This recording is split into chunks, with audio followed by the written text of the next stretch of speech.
It's time for my 2025 post-spring Sun Belt Power Ranking. Starting at dead last, I've got the conference champions from last season. It's just a completely different team this year with so many unknown variables and a head coach in Tony Gibson that hasn't had to build a team before.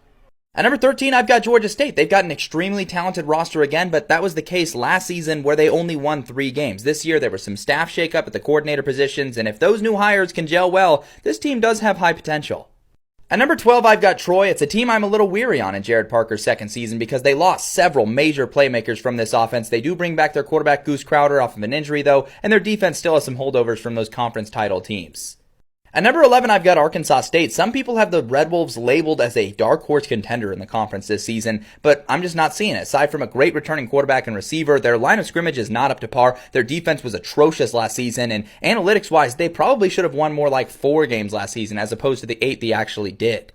At number 10, I've got Louisiana Monroe. Not the most talented team on paper, but if they can even marginally improve their passing offense this season, their run game will get a lot better, and they've got a great defense to fall back on that could lead them to their first bowl game in a long time. At number 9, I've got App State. I think the Mountaineers will have a solid offense under first-year head coach Dowell Logains. It's just the defense that might be a little bit behind. We'll see if DJ Smith can foster some positive change there.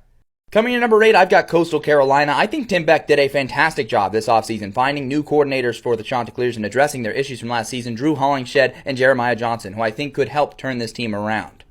At number 7, I've got Southern Miss. Yes, there's a lot of holes on this team potentially, a lot of questions still burning in the offseason, but they've got the head coach that won the Sun Belt last season in Charles Huff, and a lot of the players from that roster, 21 to be exact, Marshall transfers to Southern Miss.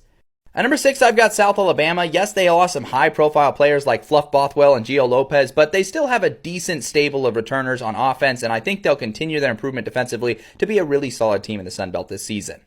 At number 5, I've got Georgia Southern, the first team I would call a serious conference title contender on this list. They've got J.C. French, their quarterback, returning, and some solid contributors on both sides of the football, and some staff continuity in there. At number 4, I've got Old Dominion. There's so much to like about the Monarchs this season, including a rising star in quarterback Colton Joseph, and arguably the best linebacking core in the entire group of 5. At number 3, I've got Louisiana, which has lower returning production this season, but still a rock-solid staff and foundation to fall back on, and a team that attracted some talent this offseason. At number 2, I've got Texas State. G.J. Kinney has just been masterful at attracting offensive talent to this team, and I think they have the best line of scrimmage in the Sun Belt this season. At number 1, I've got James Madison. Bob Chesney had an emphatic offseason this year with a bunch of returning starters and some big-time transfer portal additions that are going to put the Dukes in a position to finally win that Sun Belt title that has been eluding them thus far.